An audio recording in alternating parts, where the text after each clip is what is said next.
पंजाबी ड्रामे जी नई अपडेट में तव्हां सभिनी दोस्तनि खे दिलि वारनि खे सिंधी भाउरनि खे ख़ुशि आमदीद। दोस्तो अॼु रिव्यू कंदासीं मेगा सोप सीरियल पंजाबी जंहिंजा अचण वारा एपिसोड ज़बरदस्त थियण वारा आहिनि, धमाकेदार थियण वारा आहिनि। छो त हाणे ड्रामो बहितरीनु मोड़ ते अची वियो आहे। हाणे जाबर परेशान आहे, पंहिंजे भाउ खे छॾाइण जे लाइ उनखे को रस्तो हथ नथो अचे ऐं उनजे मथां खिलण वारो रुंडो ऐं रुंडे जा पुट आहिनि, उहे त टहाका था ॾियनि ऐं जाबर वीचारो छा करे। ऐं होॾां वरी जेको आहे दोस्तो इहे मेणा ताना बि ॾियनि था, तोरो भाउ हीअं पियो करे हूअं पियो करे।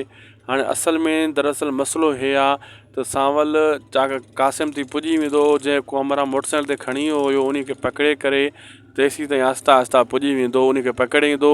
इहो कमु चाकर खान जो सांवल कंदो ऐं सांवल ई साथ ॾींदो, सांवल ई असली माण्हू ताईं पुॼाईंदो ऐं कासिम वरी हथीको थी वेंदो। जेसीं ताईं जाबर ताईं कासिम न पुॼी सघंदो, उन खां पहिरियों वरी खंभिजी करे सिधो ई चाकर खान जो उताक में साॻे कमरे में ॿधो पियो हूंदो। दोस्तो अॼु जो वीडियो पोइ पंहिंजी पुॼाणी थिए। अगरि अपडेट तव्हांखे सुठी लॻे त असांजे हिन यूट्यूब चैनल शाद खोसो वर्क खे ज़रूरु सब्सक्राइब लाइक शेयर कंदा। हीअ अव्हां जो पंहिंजो चैनल आहे, हिन ते अव्हांखे बहितरीन खां बहितरीन अपडेट्स बर वक़्तु मां ॾींदो रहंदो आहियां। अल्लाह हाफ़िज़।